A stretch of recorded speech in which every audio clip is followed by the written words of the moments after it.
Nakakamiss talaga ang Paunin. Masarap talagang balik-balikan ang mga kaswitan nila ni Paolo Abilino.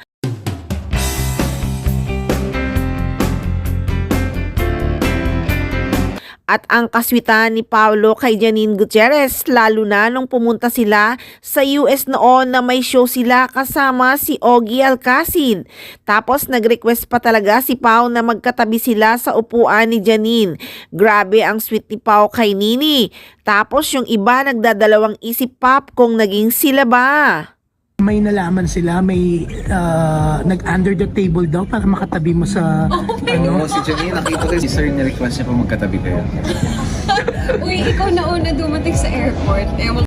Syunga-syunga din talaga sila, kaya naman sa totoo lang lungkot na talaga ang mga fans kasi nga ang tagal-tagal na nilang nag-aantay sa dalawa na magtambal pero hanggang ngayon wala pa talagang balita. Nakaka-stress pa na parang inilalayo sila ng management. Hindi alam kung anong dahilan. Naging matagumpay naman ang serye nilang Marry Me, Marry You. Bakit hanggang ngayon wala?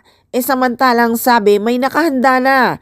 Anyway, nakaka-excite ngayon ang ginagawa ni Janine Gutierrez. Wala pa tayong update kung anong ginagawa ni Nini, serye ba or movie. Dahil panay naman ang taping sa malayong lugar.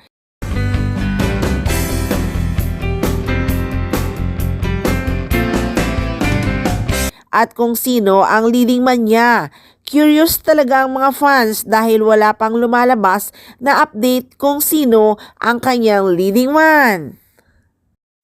At isa pa nga yan sa nakapagtataka, panay ang taping ni Nini pero walang ka-update dahil ba kay Paolo Abilino dahil sa sunod-sunod ang serye ni Paolo kaya hindi pwedeng ilabas muna ang mga project na ginagawa ni Janine Gutierrez na ayon kay Leo Dominguez ay may tinatapos na si Janine. Ito ay movie at rom-com. Highs, kaya abang-abang na lang tayo. One of this day malalaman din natin yan. At diba sabi ni Leo Dominguez may ginagawa si Nini na rom-com series, ba't hanggang ngayon wala pa rin update? Highs, kainip ha?